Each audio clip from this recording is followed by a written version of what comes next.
gine magin piny ka gine jok machulo suru mang'eny mogik through fuel. To gikwayo ni kade fuel nyaduogo piny. To gin bende ngima gidhi lokore, to ngima joge gidhi lokore, to ngima jo alwora gidhi lokore, to ngima Kenya duto dhi timre nade? Dhi lokore. To ka gine moketne gi ngima obedo matek.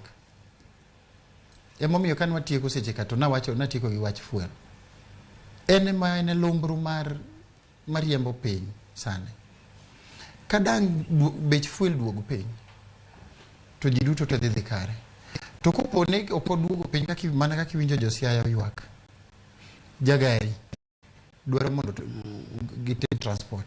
Gipogo fuel, gari pogo gi fuel maromre. Mano pok kata in ikaw kata mano handimo matin miyude wi ohala. Koro mondo Kenya obed safe sani endi, en ni nyaka waduok fuel piny mondo eka ngima oduognwa kuma ne entiere cha. Mana kaka jalony wachi. Joka nokofuwo ka noketo fuel subsidy.